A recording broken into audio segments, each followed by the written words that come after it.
Բարի օր, Հանրային ռադիոյի եթերում առանց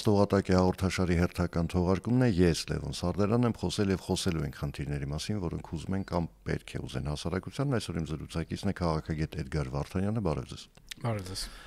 Պարոն Վարդանյան, Հայաստանում տեղի ունեցող մի շարք իրադարձություններ, այսպես հուշում են, ակնարկում են, չգիտեմ, աչքով են անում, ասելով, որ ըստ էության, եթե չասենք նախընտրական քարոզչությունը սկսվել է, բայց ամենայն դեպս դրա նախապատրաստական փուլում է ամբողջ քաղաքական դաշտը գրեթե։ Իշխանությունների դեպքում ամեն ինչ պարզ է, հասկանալի է, պաշտոնապես հայտարարվեց, որ 26 թվականի խորհրդարանական ընտրություններին քաղաքացիական պայմանագիրը գնալու է առանց որևէ դաշինքի մեջ մտնելու կամ ձևավորելու նման դաշինք, այ անդիմության դեպքում ամեն ինչ շատ ավելի բարդ է ու մի քիչ նաև անհասկանալի, որովհետև Ռոբերտ Քոչարյանի եւ Սերժ Սարգսյանի թիմակիցների մեջ են բախումը, որ մենք այս վերջին ամիսներին արդեն բաց տեսնում ենք այդ բախումը, ոչ միայն հանդարտվելու, այլև խորանալու միտում ունի եւ ձեր կարծիքով արդյոք ընդդիմությունը կձևավորվի նախ այս երկու առանցքի շուրջ, տարբեր առանցքների շուրջ, թե այնուհանդերձ մեր բախտը կբերի ինչ որ մի պահի եւ մենք վերջապես դուրս կգանք այդ նախկիններ, ներկաներ այդ կախարդական շրջանից։ Այսինքն կձևավորվի ընդդիմություն, որ այդ շրջանից դուրս է։ Շնորհակալություն հրավերի համար, ու շատ կարևոր իհարկե հարց է, հետաքրքիր հարց է, բայց այդ հարցի պատասխանը երևի թե, չգիտեմ, շատերին չուրախացնի, որովհետև իմ կարծիքով այդ նախկին ներկա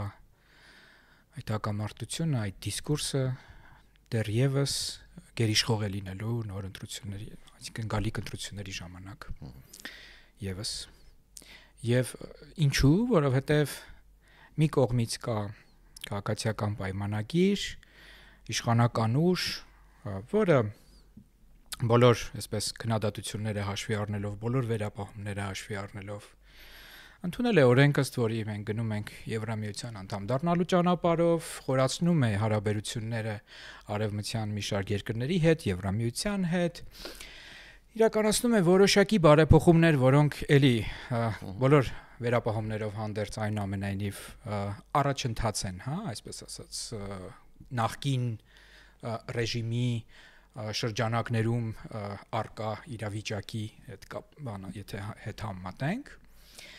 եւ նաեւ խոսույթների առումով, թեև երբեմն այսպես ասած տրվում են տարատեսակ պրովոկացիաների, երբեմն նաեւ իրենք են այսպես ասած մասը դառնում այդ ավտորիտար քրեական օլիգարխիկ ենթամշակույթի դիսկուրսի, այսպես ասած, բայց խոսքը կներեք խորհրդարանում հայոյախոսության, այո, օրինակ, այո, խոսքը դրա մասին էր հիմնականում, բայց այնուամենայնիվ ընդհանուր առմամբ, երբ որ նայում ես թե ինչ դիսկուրսներ են առաջ քաշում, դու տեսնում ես, որ մեծամասամբ առաջադիմական դիսկուրսներ են դրանք եվրոպական մշակույթին հարիր դիսկուրսներ են, հիմքը ազատությունն է, հիմքը մարդն է, հիմքը մրցակցությունն է, արժանապատվությունը, զարգացումը, սրանք են, այս է, եւ հիմա մի կողմից սա է, մյուս կողմից եւ արձանագրենք նաեւ, որ վերջին ընտրությունները, որոնք տեղի ունեցան տարբեր համայնքներում, ասենք նույն Գյումրիում, նույն Փարաքյարում, ցույց տվեցին, որ ԿՊ-ն ունի պատկառելի ձայներ, Գյումրիում առաջի տեղներ, բայց չկարողացավ ընդհանուր առմամբ իշխանություն ձևավորել, եւ երկրորդ մասը այս պատմության, այսինքն բալավ մյուս կողմում ովքեր են, մյուս կողմում տեսնում ենք, որ հիմնականում նախկին իշխանությունների ներկայացուցիչներն են տարբեր ձևերով, այսինքն իրենք ներկայանում են տարբեր դեմքերով, տարբեր անուններով, բայց իրենք են, ակնհայտ է, որ իրենք են, իրենց խոսույթը հետադիմական է, իրենց խոսույթը հակաժողովրդավարական է, ծայրահեղազգայնական եւ պրո-ռուսական, պրո-կրեմլյան։ Հիմա երբ որ նայում ենք թե ստատիստիկային ընտրությունների, թե սոցիոլոգիական հարցումների տվյալներին, տեսնում ենք մի հետաքրքիր պատկեր։ Մեծ մասը բնակչության չի վստահում ոչ մեկին, անտարբեր է, ինչ որտեղ սպասելիքներ ունի, բայց այսպես առանձնապես ակտիվություն չի ցուցաբերում քաղաքական, մնում է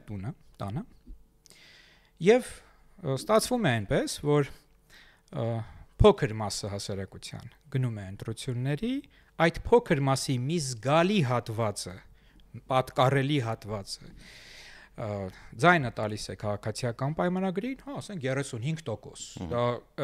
օրինակ յուրաքանչյուր պարլամենտական, եվրոպական պարլամենտական երկրի համար հաղթող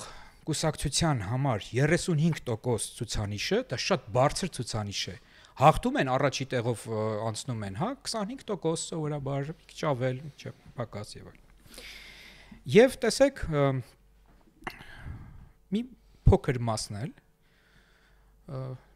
ձայն է տալիս նախկիններին, ինչ որտեղ գիտակցաբար, ինչ որտեղ ոչ, տարատեսակ այսպես մանիպուլյացիաների նաև զոհ դառնալով միգուցե շատերը մենք գիտենք որ այսպես նախքին այդ ճամբարը ներկայացնող մարդիկ ունեն բիզնեսներ եւ այդ բիզնեսներում կան մարդիկ որոնք ուրիշ այսպես տարբերակ չունեն եւ իրենք աշխատում են այդ բիզնեսներում կախված են սեփականատիրոջից այսպես ասենք քաղաքական սեփականատիրոջից եւ նաեւ իրենց պարտական են զգում ինչ որտեղ գնալ եւ քվեարկել իրենց օգտին. Բայց արդյունքում տեսեք օրինակ Գյումրիում ինչ տեղի ունեցավ, իհարկե թիմ ընտրություններ են, չի կարելի համեմատել համապետական ընտրությունների հետ, հասկանում ենք, որ այնտեղ ավելի շատ այսպես թաղային հեղինակություններ, փոքրիկ խմբեր, շրջապատներ, փողոցներ, այս ամեն ինչը շատ մեծ դեր է կատարում, բայց այնուամենայնիվ մենք տեսանք այն, որ փաստորեն միասին վերցրած լինելով փոքրամասնություն, ասենք մոտավորապես Դե չեմ սխալվում 25%-ն էին, հա, նրանք ներկայացնում, եւ այդ 25%-ով նրանք կարողացան ձևավորել իշխանություն։ Հիմա ուր են երրորդ ուժերը։ Երրորդ ուժերը կամ չունեն հանրային այսպես ասած բարձր վստահություն, այսինքն նրանք չունեն բարձր վարկանիշ։ Ճանաչելիություն, լավ, այսպես ասենք։ Ճանաչելիություն, այո, երևի թե ավելի ճիշտ է ասել։ Որովհետև երբ մենք խոսում ենք, ասենք Սերժ Սարգսյան, Ռոբերտ Քոչարյան, ամենայն հարգանքով եմ ես ասում, բայց տեղեկատվական ռեսուրսների հիմնական մասը կենտրոնացած են այս երկու առանցքների ձեռքում։ Լիովին համաձայն եմ, իսկ այո, այդ երրորդ, այսպես պայմանական ասած երրորդ ուժերը չունեն ռեսուրսներ։ Չունեն ռեսուրսներ, չունեն ճանաչելիություն եւ մենք տեսնում ենք, որ նրանք այսպես լուրջ ինչ-որ ցուցանիշներ չեն գրանցում ընտրությունների ժամանակ, նրանք քաղաքական դաշտում նրանց ձայնը, այսպես ասած, քիչ լսելի է։ Իհարկե կա Եվրադաշինք այդ ֆորմատը, այնտեղ հիմնականում հանրապետություն կուսակցությունն է իհարկե, ասենք, հա, գերիշխում,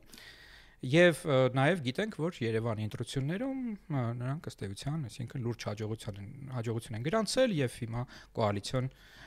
իշխանության ուրեմն մաս են կազմում Երևանում եւ կարծում եմ որ կա պոտենցիալ այս առումով որ իրենք օրինակ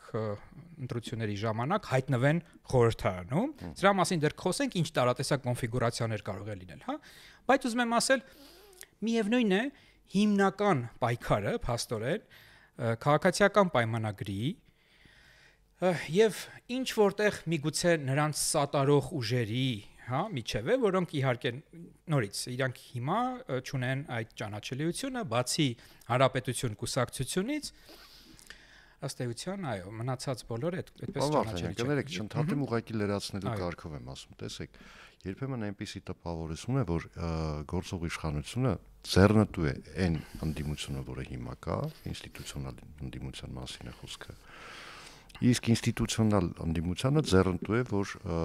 իշխանություն լինի հենց քաղաքացիական պայմանագիր այսինքն ֆորմալ առումով ընդդիմությունը իշխանության մաս է որովհետև ներկայացված է խորհրդարանում բայց ոչինչի համար պատասխանատվություն չի կրում իշխանությունը դա ձեռնտու է այնքանով որ այ դուք եք իշխանություն պատասխանատվություն չեք կրում բայց դուք այնքան լուրջ ընդդիմություն չեք որ մեզ ինչ որ լուրջ այլ ընտրանքների կամ ինչ որ խնդիրների առաջ կանգնեցնեք եւ երբ առիթը լինում է այդ ցանկացած երրորդ ուժ որը կարող է ձևավորվել հայտնվում է խաչաձև կրակի տակ որպեսզի ինքը հանկարծ չձևավորվի գիտեք պարոն Սարդարյան այո այդպիսի տպավորություն կա բայց ես չեմ կարծում որ դա արհեստական է ստեղծվել այդ ամեն ինչը այսինքն բնականորեն այդպես է ստացվել ուղղակի Եվ չեմ կարծում, որ ասենք, չգիտեմ, քաղաքացիական պայմանագիրը չեր ուզենա, որ լիներ պրոժողովրդավարական արժեք, այսպես լիբերալ արժեքներ, գրող, ընդդիմություն եւ ավելի կոնստրուկտիվ, կարողանային իրենք ավելի նորմալ խոսել, ինչ որտեղ համագործակցել շատ առումներով եւ նաեւ այստեղ շատ կարեւոր մի հանգամանք կա։ Ես ինչ եմ կարծում նաեւ, որ դա արհեստական չէ, էլի։ Որովհետեւ գիտեք, այնուամենայնիվ տեսեք իշխանության կորցնելու դեպքում, որը ժողովրդավարական համակարգում շատ բնական բան է, դու քո պարտությունը չի նշանակում քո վերացում։ Քաղաքական եւ նաեւ շատ առումներով նաեւ զուտ այսպես մարդկային ճակատագրերի առումով նայած ում ես պարտվում։ Նայած ում ես պարտվում, այ ամբողջ հարցը սա է։ Դրա համար եթե դու պարտվում ես ժողովրդավարական ուժի, հա, այդ ժողովրդավարական ուժը, երբ որ գալիս է իշխանության եւ դու դառնում ես ընդդիմություն, ինքը չի սկսում քեզ հետապնդել, քաղաքական հետապնդումներ չի իրականացնում։ Եվ վերջի վերջո տեսեք, մենք այնպիսի ուրեմն հիմա իրավիճակում ենք, երբ որ ռուսերեն ասած նականու, հա, поставлено, այսինքն դրված է հետեւյալ հարցը, ժողովրդավարի խաղադրույք, այո։ Մենք պահպանում ենք թեկուս եւ վատ գործող, բայց ժողովրդավարությունը։ Պահպանում ենք պրոեվրոպական ճանապարհը, թե նորից դառնում ենք պրո-ռուսական, հակադեմոկրատական, օլիգարխիկ, ավտորիտար ինչ-որ մի պետություն կամ նույնիսկ այս դեպքում կարող է նաև պետություն չլինել, կարող է լինել ինչ-որ սուբյեկտ Ռուսաստանի, ասենք, կազմում այս կամ այն ձևով։ Ընդդիմության իշխանությունը մեղադրում է նրա համար, որ Հայաստանը տանում են թուրքական վիլայետ դարձնելու ուղղությամբ։ Գիտեք, այդ ընդ որում ասում են ավելի լավ է այդ դեպքում լինենք ծայրագավառ, քան թուրքական վիլայետ։ Այ ամբողջ հարցն այն է, որ ռուսական կրեմլյան քարոզչությունը մասնավորապես ինքը միշտ փորձում է տարատեսակ ստերեոտիպներ, վախեր կուլտիվացնել, օգտագործել։ Ինքը գիտի, որ հա, այստեղ կա բացասական վերաբերմունք հասարակության լայն հանգվածներում Թուրքիայի հանդեպ, Ադրբեջանի հանդեպ, ընդհանուր առմամբ այդ սուբյեկտների եւ նաեւ որոշ շրջանակների մոտ էլ կա նաեւ ժողովուրդների, այսպես, հա, նաեւ վերաբերյալ բացասական վերաբերմունք, թուրքը մնում է թուրք, հա, եւ այլ այդ ամեն ինչը դեռևս կա, ինքը իհարկե քչանում է այդ խոսույթը, բայց այն ամենը դեռևս կա եւ դա օգտագործում են, երբ որ տեսնում են, որ այս կամ այն սուբյեկտը, հիմա կոնկրետ այս դեպքում այս իշխանություններն են, քաղաքացիական պայմանագիրն է, ինքը գնում է բանակցությունների ճանապարհով, ինքը ասում է ես չունեմ նախապայմաններ, ինքը ասում է, որ ես կարող եմ գնալ նրան, որ ունենամ նորմալ հարաբերություններ Թուրքիայի հետ եւ Ադրբեջանի հետ։ Ընդամենը այսքանն է ասվում։ Ուրիշ ոչ մի բան չի ասվել։ Եվ այսօր այդ ամենը փաստորեն օգտագործվում է հենց այդ նարատիվը առաջ քաշելու համար, որը բացարձակապես անհիմն է, ինչ թուրքական վիլայեթի մասին է խոսքը։ Եթե նույնիսկ տեսեք, բնականաբար այստեղ կարող են լինել օրինակ սահմանի բացման դեպքում որոշ ապրանքատեսակների հետ կապված խնդիրներ այն առումով, որ միգուցե մրցակից չլինեն թուրքական ապրանքներին, հա, դա հնարավոր տարբերակ է, բայց լուծումներ էլ կան։ Կան նաև Վրաստանի օրինակը, հա, եւ իդեպ Վրաստանում էլ ծայրահեղ ազգայնական, ծայրահեղ աչ պոպուլիստական խմբերը մոտավորապես նույն բանն են ասում են մենք թուրքական վիլայեթ ենք դառնում եւ իրենք միշտ այդպես խոսել են այն մասին, որ այ ձեր այդ եվրոպական ուղին ճանապարհը բերում է այդ ամեն ինչին։ Այսինքն սա փորձարկված բան է, սա միայն ուրեմն Հայաստանում չի կիրառվում, բայց այստեղ ունենք մենք լրիվ այն իրավիճակը, ինչը որ ունենք ուրեմն իշխանություններ, որոնք փորձում են հնարավորության դեպքում հնարավորինս նորմալ հարաբերություններ հաստատել հարևանների հետ, որովհետև նրանք հարևաններ են,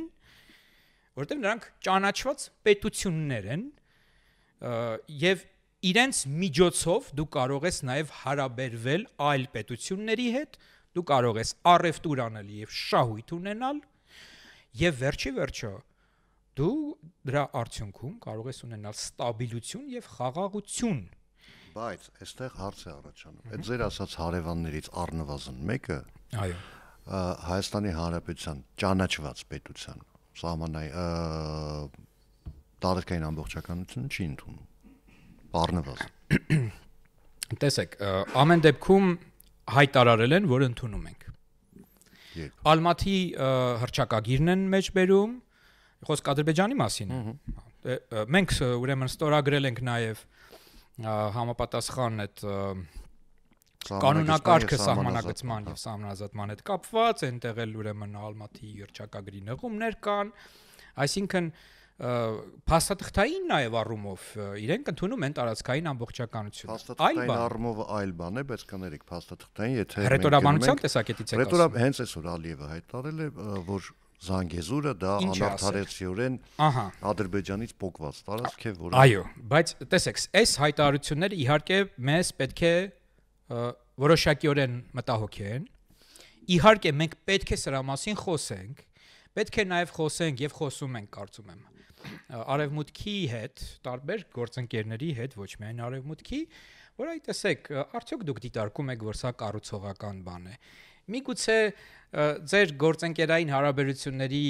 ընթացքում դուք այս հարցը բարձրաձայնեք, կարծես թե այդքան էլ գեղեցիկ արտահայտություն չէ սա, հա, կարող է սա նաև որոշակի տարածքային պահանջ է իր մեջ ներառում, բայց տեսեք, այնուամենայնիվ հանուն արդարության պետք է ասել հետևյալը, որ այդ հայտարարությունը ապրիորի նման հայտարարությունները Բաքվի դեռևս չեն նշանակում, որ կա տարածքային պահանջ։ Դա կարող են օրինակ իրենք մեկնաբանել հետևյալ կերպ եւ ուղղակի երրորդ այսպես կողմից նայենք, մարդը ասում է, որ ժամանակին պատմականորեն այս տարածքը պատկանել է իրենց, թե իրենք ովքեր են, այլ հարց է։ Հա, բայց լավ, եւ Հայաստանի, չգիտեմ, հանրապետության մաս չեն կազմել կամ չգիտեմ, ասենք, այլ ինչ որ տարածքային միավորման մաս են կազմել եւ այնտեղ ապրել են էթնիկ պատկանելությամբ ադրբեջանցիներ, կարող ենք ասել թաթարներ, չգիտեմ, կարող ենք ասել թուրքեր եւ այլն եւ այլն։ Հիմա իրենք իրենց իդենտիֆիկացնում են այդ մարդկանց հետ, որոնք այնտեղ ապրել են։ Հիմա իրանք ասում են, լավ, այնտեղ ապրել են եւ մենք դա կոչում ենք, անի որ մեր իդեպ դա էլ հակադիր նրան, որ Հայաստանում կամ ընդհանրապես հայերի կողմից երբեմն ասվում է այդ արևմտյան Հայաստան տերմինն է օգտագործվում, իրենք էլ ասում են դե արևմտյան Ադրբեջան կա, որովհետեւ այսօրվա Ադրբեջանից դեպի արևմուտք է գործում։ Այսինքն դա չի նշանակում, որ իրենք ասում են, այսինքն անպայման, այսպես ասեմ, անպայման չէ, որ այդ ասածը մեկնաբանել այնպես, որ այ դա մեր տարածքն է իրավական տեսակետից, դուք դա օկուպացրել եք եւ մենք պետք է վերադարձնենք։ Ոչ, անպայման չէ այդպես մեկնաբանել։ Եվ երբ որ վստահ եմ նաեւ, որ երբ որ իրենք այդ հարցը այդ նման խոսույթ են առաջ քաշում եւ օրինակ եվրոպացի գործընկերները կամ ամերիկացիները ասում են, որ Այս ինչ հաշիվ է, ինչ եք դա ասում, իրենք այդպես են մեկնաբանում, ասում են ով ասել, որ սա տարածքային պահանջ է։ Ընդհանրապես ասում ենք պատմության մասին, ասում ենք, որ ժամանակին այդտեղ ապրել են ադրբեջանցիներ, շատ են եղել իրենք, հիմա չկան ընդհանրապես, եւ մենք ուզում ենք, որ ինչ որ պահից սկսած, ինչ որ ժամանակ հետո իրենք իրավունք ունենան վերադառնալ իրենց պատմական, այսպես ասած, վայրերը, որտեղ որ իրենք ապրել են։ Ուզում եմ ասել այնուամենայնիվ Այստեղ մենք պետք է տարանջատենք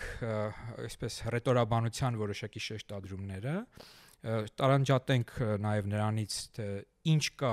գետնի վրա, ինչ կա փաստաթղթավորված նաև եւ խոսենք հետեւյալի մասին։ Լավ, նույնիսկ եթե Ադրբեջանը, ասենք, մեկ էլ վաղը մեկնաբանի այլ կերպ, ենթադրենք այդ ամեն ինչը, կամ որոշակի պրովոկացիաներ իրականացնի ինչով է դա, այսինքն ինչ կապ ունի դա նրա հետ, որ մենք ցանկանում ենք, ասենք, գնալ խաղաղության եւ փորձում ենք նորմալ հարաբերություններ հաստատել, որ ասում ենք մենք նախապայմաններ չունենք, որ խոսում ենք, որ ուզում ենք սահմանները բացել, այսինքն ինչ չպետք է անեինք, այսինքն ենթադրենք իրենք այդպիսի մտադրություններ ունեն կամ կարող են ապագայում ունենալ նման ագրեսիվ մտադրություններ։ Այդ ամեն ինչը նշանակում է, որ մենք չպետք է ձգտենք խաղաղության, որ չպետք է փորձենք լեզու գտնել, որ չպետք է փորձենք, չգիտեմ, փոխշահավետ ինչ-որ առաջարկներ անել, որ չպետք է փորձենք զսպել, բայց այդ ամեն ինչը նաև այդ հնարավոր ագրեսիվ, գործողությունների զսպմանն է ուղղված ախր։ Վերջի վերջո, երբ որ դու խոսում ես փոխշահավետ ինչ-որ բաների մասին, ցույց ես տալիս, որ դու խաղաղ սուբյեկտ ես, որ քո մտադրությունները, այսպես ասած, բան չեն, ագրեսիվ չեն եւ այլն, դա կարող է, չէ, վերջի վերջո նաև azդել այդ սուբյեկտի վրա, եւ անպայման չի, որ ուրեմն ինքը դա դիտարկի որպես թուլության նշան։ Մենք ինչքան իրենց ասում ենք, մենք ագրեսիվ չեն, իրենք այնքան ավելի ինտենսիվացնում են, օրինակ, այսօր էլի Խոզնավարի վրա կրակել են։ Տեսեք, էլի մենք ունենք հետեւյալ փաստ, այո, իրենք ժամանակ առ ժամանակ ուրեմն կրակներ լինում են, բայց այսինքն լայնածավալ ռազմական գործողությունների չի վերաճում, խախտումներ լինում են, դրանք առանձին դեպքեր են, դրանք ծավալուն բաներ չեն, եւ մենք երկար ժամանակի արդեն ըստ էության չունենք ուրեմն Պարկասո, զոհերով կամ վիրավորներով, այսպես ասած, չգիտեմ, միջադեպեր եւ էսկալացիաներ լուրջ չկա, պարոն Վարդանյան, բայց ըստ ձեզ, այս մուկն ու կատուն ինչքան կարող է դեռ տևել, այսինքն հայտարարվում է, որ խաղաղության համաձայնագիրը պատրաստ է, դրանից հետո Ադրբեջանը ավելի է ինչ-որ նախապայմաններ է առաջ քաշում, հետո դրանից հետո կոստացնում է ռետորաբանությունը, ասում է, չէ, այս նախապայմանները առաջնային են, այսինքն մինչև սրանք չընդունվեն, մինչև չիրականացվեն ոչ մի խաղաղության համաձայնագիր, մեր շատ քաղաքակիրթ եւ բարեկամ Եվրոպան այդ կողքը պատտվում է, փորձում են համոզել, կա ինչ-որ հավանականություն, որ ինչ-որ մի պահի միջազգային մեծ խաղացողների համբերությունը կարող է հատիասի չեղբայր, վաղը գնում է ստորագրելու։ Ես կարծում եմ, որ միջազգային գործընկերներն ու մեր արևմտյան գործընկերները մասնավորապես միշտ են խոսել եւ խոսում են այն մասին, որ ոչ մի հիմք չկա, որ դուք առաջ քաշեք ինչ-որ նախապայմաններ եւ հնարավորինս շուտ պետք է ստորագրել։ Բայց այստեղ կա բայց։ Եվ այո, ես չեմ բացառում, որ ինչ-որ պահի, ասենք նույն Թրամփը ասի, գիտեք ինչ, պետք է արագացնել այս գործընթացը, հերիք է, մի ձգձգեք, իմաստ չկա։ Ես շատ մեծ ուշադրություն եմ արդեն դարձնում այս ամեն ինչի վրա, չգիտեմ, SSS հարցերով զբաղվեցի, չգիտեմ, հասա ինչ-որ հաջողությունների կամ կիսահաջողությունների, հիմա հերթը սա է եւ դա որոշակիորեն կարող է իսկապես ակտիվացնել process-ը։ Բայց կա։ Այստեղ մի հատ բայց։ Գիտեք ինչ, ախր իրականում ինչ իրավական կամ նույնիսկ թեկուզ քաղաքական գործիքակազմ կա Ադրբեջանի ձեռքում ստիպելու Ադրբեջանին ուղղակի ստորագրություն դնել խաղաղության պայմանագրի տակ։ Ձեռքում իդ նկատում եք երևի արևմուտքի Եվրոպայի, բայց ընդհանուր առմամբ արևմուտքի եւ ընդհանրապես որևէ մեկի, այսինքն ես նկատի ունեմ հետեւյալը։ Ես այնքան լավ միջոցներ գիտեմ, Ռուսաստանում չեն թողնի խափեմ, դրանք կոչվում են պատժամիջոցներ։ Լավ, հիմա խոսենք շատ կարևոր բան բարձրացեցիք, հարց բարձրացեցիք, բայց պատժամիջոցներ չստորագրելու համար նման բան ես չեմ հիշում։ Այսինքն, տեսեք, ինչ է տեղի ունենում։ Ադրբեջանը ասում է, ես չեմ պատերազմում։ Ես ըստ էության հիմա խաղաղ հարաբերություններ ունեմ Հայաստանի հետ եւ ես խոսում եմ։ Խոսում ենք մենք։ Ինչ չեք տեսնում, որ խոսում ենք։ Չեք տեսնում, որ հանգիստ իրավիճակ կա, չեք տեսնում, որ մի մասն էլ նույնիսկ արդեն սահմանազատել ենք եւ առանց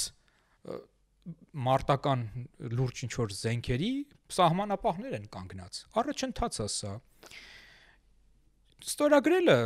տեխնիկայի հարց է, ժամանակի հարց է, կարևորը այն է, որ չկա այսօր պատերազմ։ Հիմա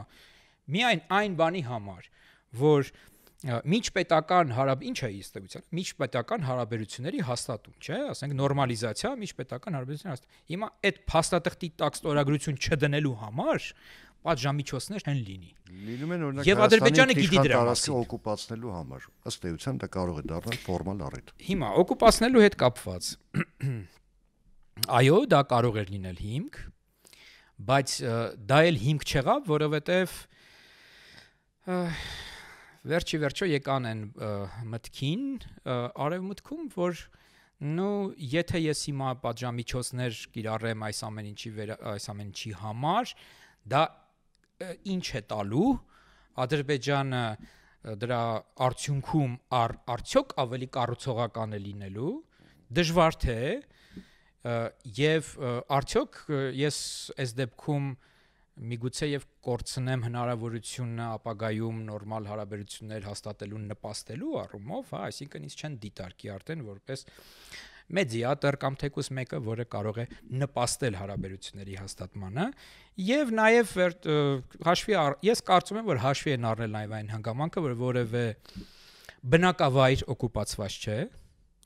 եւ որ դա եղել է սահմանի այսպես երկայնքով, նաեւ այն հանգամանքը, որ դեռևս դելիմիտացիա դեմարկացիա չկա, դա էլ են որոշակիորեն հաշվի առել,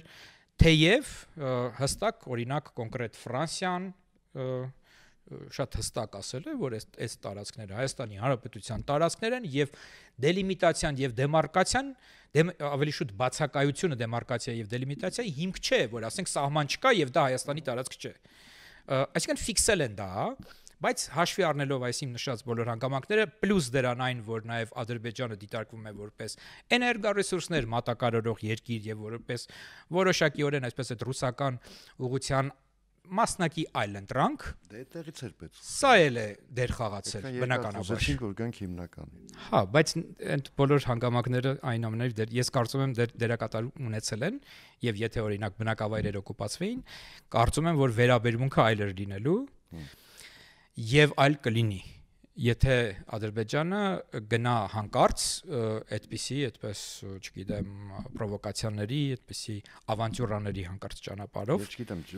առողջարանային քաղաքի հետաքրքրությունից ավելի լավ առիթ, բայց դա։ Հիմա այս դեպքում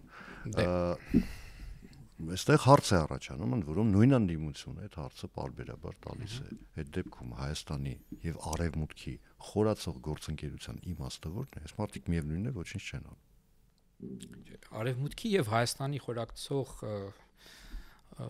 հարաբերությունները նախ եւ առաջ Հայաստանի ուժեղացմանն են ուղղված։ Հայաստանում դրա արդյունքում պետք է ռեֆորմներ ավելի արդյունավետ իրականացվեն, Հայաստանում դրա արդյունքում պետք է այդպես միջազգային այդպես արևմտյան փորձը ավելի լավ ներարկվի, մենք ստանում ենք ստիմուլ զարգացման, մենք ստանում ենք ստիմուլ այն առումով, որ կարող են լինել ինվեստիցիաներ, ներդրումներ, եթե բարեփոխումները ավելի այսպես խորքային լինեն եւ ավելի արագ ընթանան։ Նույնիսկ այս դեպքում, երբ որ ինքնենք դանդաղ են, միևնույն է էլի կա աջակցություն, մենք ստանում ենք այդ աջակցությունը, բայց եթե մենք մտածում ենք, որ